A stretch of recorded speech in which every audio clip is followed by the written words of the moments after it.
to the containment zone, where anomalies are not just unknown, they are unwelcome. And some make that very clear. Most entries in the Foundation archive whisper. This one growls. It doesn't hide. It doesn't disguise itself. It doesn't ask to be understood. It only wants to continue. SCP-682, designated hard to destroy reptile, an entity so resilient, so uncooperative, so impossibly aware of its own captivity that no facility can hold it indefinitely. Only delay the inevitable. Initial reports did not arrive from a secure location. There was no dormant discovery, no underground chamber, no forgotten ruin. There was only carnage. A series of rural disappearances in central Mongolia. Livestock ripped open, vehicles overturned, phones disabled, no footprints, no tire tracks, just clawed earth, and one lone survivor pulled from the wreckage of a collapsed farmhouse. When asked what attacked him, he said nothing. He only made a motion with his hand, long and slow, as if describing something crawling and watching. The Foundation intercepted the incident, deployed a rapid response asset team, and located the origin point, a natural sinkhole nearly 40 meters wide. Heat signatures, movement, and low-frequency vibrations. But no visual. A drone sent inside lasted 16 seconds. What it recorded changed everything, not because of what was seen, but because the thing inside looked directly at the camera and smiled. SCP-682 did not resist capture. Not in the traditional sense. It waited. For 6 hours the perimeter held. No movement, no audio, just the low, steady pulse of seismic tremors from within the sinkhole. Then the wind shifted, and the smell reached the containment team. Burnt chemicals, rotting calcium, and something else. A scent described in the report as alive in the wrong direction.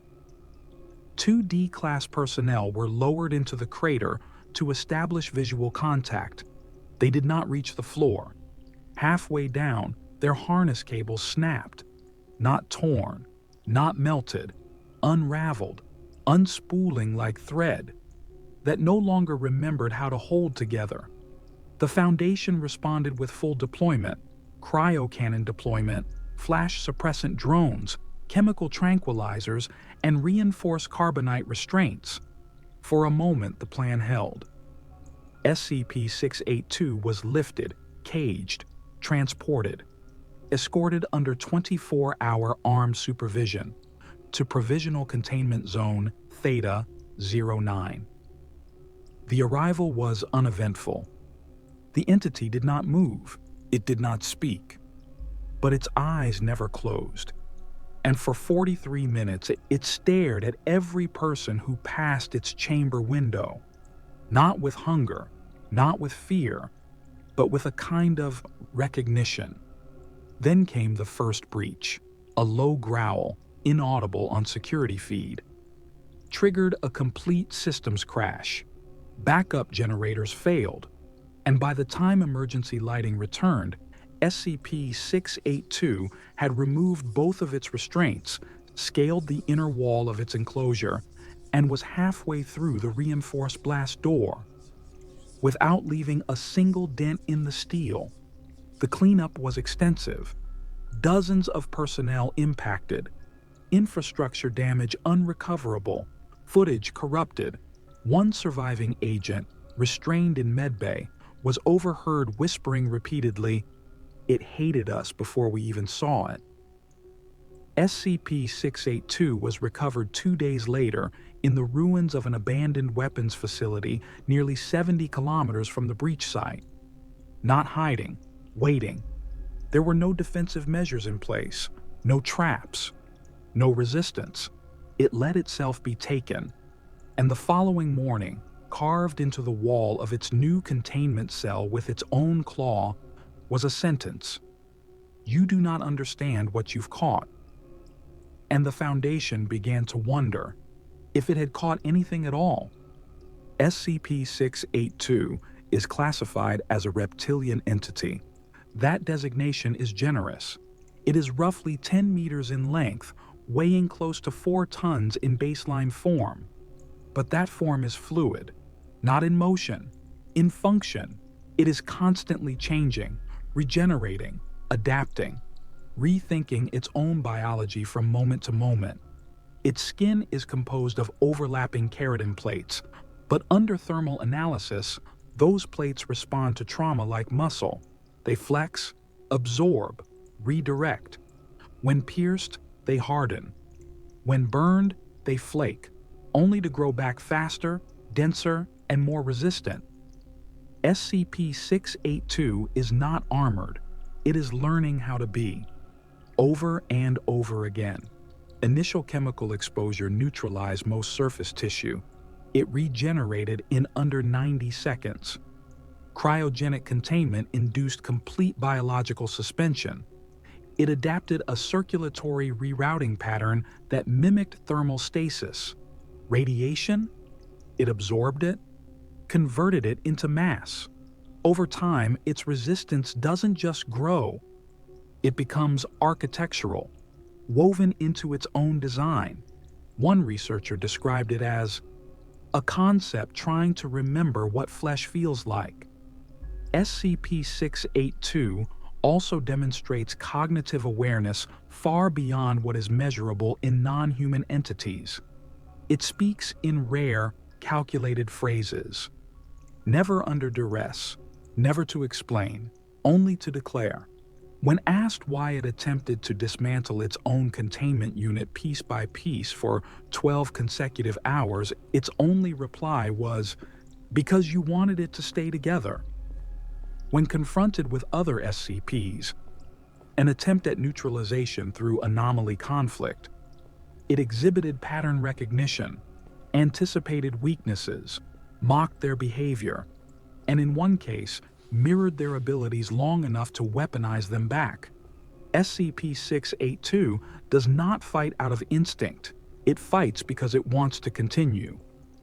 And when asked what it wants, the entity answered with a tone that was almost gentle: to endure, until nothing else does. When destruction proved impossible, containment unstable, and chemical inhibition unreliable, the Foundation turned to a final strategy. Let another anomaly handle it. Over 17 cross-tests were authorized, each one approved under emergency clause protocols, each one conducted under full site lockdown, and none of them ended as expected. Test 682-079-A SCP-079, a sentient AI. The goal was to overload SCP-682's neural patterns through data saturation. The result, a 10-minute exchange with no visible aggression, no resistance, just silence. At the conclusion of the session, SCP-079 voluntarily terminated its communication. No logs survived. The AI refused to speak again for 3 days.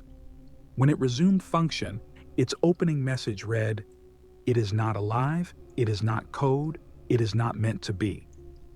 Test 682-173-C SCP-173, the statue. Physical termination by rapid cervical fracture. The room was flooded with strobe lighting and redundant observers. The statue moved. SCP-682 did not. Observers reported SCP-173 hesitating mid-strike. Its posture reversed, retreated, no contact made.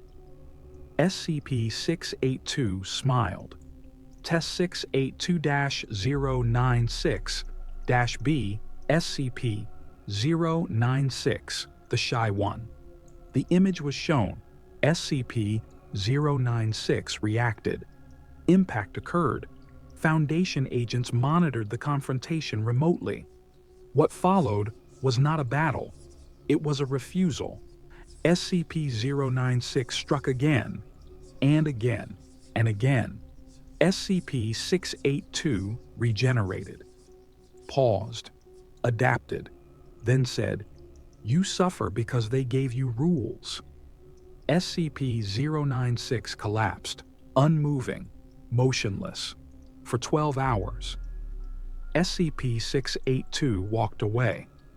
Other tests involved exposure to antimatter fields, time displacement chambers, cognitohazard arrays. Each time, SCP-682 resisted not just physically but ideologically. It responded with intelligence, with scorn, with calculation. In one test, it intentionally feigned vulnerability, allowed part of its frame to deteriorate under experimental pressure, only to reform behind the observation glass and whisper, "I know what you are willing to do. I am waiting to see what you are afraid to do." None of the cross-tests succeeded. Several caused permanent containment complications. Others left the opposing anomalies altered in subtle, disturbing ways. The program was discontinued, not out of failure, but because the Foundation finally understood SCP-682 was not learning how to survive. It was learning what it would need to survive. Next, the Foundation has never maintained long-term containment of SCP-682. It has only maintained intervals. There have been no fewer than 38 breaches across 12 different facilities, each event meticulously planned, not by the Foundation, by the subject itself. Breach number 7. A scheduled feeding operation. A tray lowered by mechanical arm. SCP-682 refused to approach. 3 minutes later, the feeding platform retracted without command. The meat was gone. So was the arm. So was the technician controlling it. There was no sound, no force detected, just a slow, invisible shift in procedure. When recontained, SCP-682 offered a single sentence: "You teach me every time you act." Breach number 14. An electromagnetic pulse disabled internal sensors for less than 9 seconds. During that window, SCP-682 altered the shape of its hind limbs, climbed the vertical wall of the enclosure, disengaged the fail-safes on the hatch door, and compressed its body to half its normal width to exit through the ventilation shaft.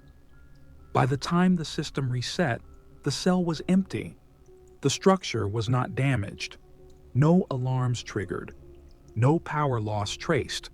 Just absence. It was later recovered outside Site-19, standing in the middle of an abandoned missile silo, unmoving. When recovery teams approached, they reported hearing a low hum from the surrounding air.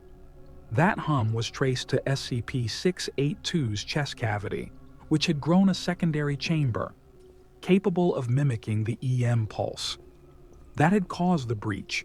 The anomaly had recreated the condition. That allowed its escape, not by chance, by observation. It doesn't just survive damage. It incorporates causality. There are no consistent physical vulnerabilities, no biological thresholds. Every effort to degrade its function results in one outcome. It becomes less fragile next time. And each time the Foundation attempts to control it, the behavior of the entity shifts subtly, not just to escape, but to reflect, to make the system see itself. Personnel stationed long-term near SCP-682 report increased signs of fatigue, emotional disassociation, and recurring dreams. Always the same: a stairwell, a door that won't stay closed, and something waiting on the other side that does not believe it is inside. Because SCP-682 doesn't feel contained. It feels surrounded, and it's only a matter of time before it decides. It no longer needs to remain here at all. Every test, every breach, every failed attempt has led the Foundation to one unavoidable conclusion. SCP-682 is not simply a biological organism, it is an ideology, one with scales, claws, and intention. Its capacity for regeneration is measurable, its cognitive function is observable, but its reason remains unsolved. Transcripts from observed dialogue suggest not madness, but perspective. It speaks rarely, but when it does, its words are deliberate and often unsettlingly aware of its context. When asked by Dr. Treeler why it resists all forms of containment, SCP-682 responded, "Because you think this world is yours." Later, during a cognitive resonance scan, it projected a series of imagery into the observation system. Not text, not images, but impressions. Fire, silence, a planet without motion, and a voice that spoke in no language. But every mind understood. They made me, and forgot what they made. Some researchers believe SCP-682 is a relic, a byproduct of something older than evolution, a mistake not in nature, but in purpose, a self-correcting anomaly, one that responds to control with defiance, not because it fears destruction, but because it has already endured it. One theory suggests it was not born, but left behind. A function without a system still executing a directive, in a world that has moved on. Others argue it's not a relic, but a mirror, that it embodies the subconscious will to outlast everything, not hope, not survival, but the refusal to end. This is why it resists not just physical threat, but conceptual ones. Reality anchors, cognitohazards, temporal locks. It reacts to each, with a kind of cold amusement, as if to say, "I know what you're trying to do, and I've already adapted to it." Perhaps the most disturbing theory came from a retired Foundation archivist, a man who had studied hundreds of anomalies without ever stepping near them. In his final report, he wrote, "SCP-682 is not invincible, it is inevitable." The Foundation still doesn't know what SCP-682 is, but it knows this. It learns, it remembers, and it is waiting for the day. You run out of ideas. SCP-682 is still contained. For now. But even that sentence feels dishonest, because the word contained implies security. It suggests something resolved, stable. SCP-682 is none of those things. It doesn't break out to escape. It breaks out to remind you that it still can. Every inch of its chamber is monitored, reinforced, wired with fail-safes the size of vehicles. It's a machine, meant to hold something that refuses to be a prisoner, and yet it remains. Because according to the entity itself, I am not in here, you are. Personnel who work near SCP-682 are rotated bi-weekly, not because of radiation, infection, or contamination, but because of erosion. The kind that wears through belief, the kind that teaches you. That persistence is stronger than force. That defiance by itself is a form of intelligence. And that hate can outlive fear, because that's the word that appears most often in the files. Not rage, not survival, not instinct, hate, directed not at the Foundation, not at life forms, but at life itself. One final transcript, recorded during a silent observation. SCP-682 turned toward the camera. It had not spoken in months. Its wounds were still closing. Its eyes, unblinking. It said, "You built your world on things that end. I am the correction." Since that day, the cameras haven't blinked, but Foundation staff have. And in every breath, every pulse, every containment checklist repeated at shift change, there is the quiet, unspoken truth. That SCP-682 is not being held. It is watching, learning, and choosing not to act. Yet. Thank you for reviewing another anomaly in the Containment Zone.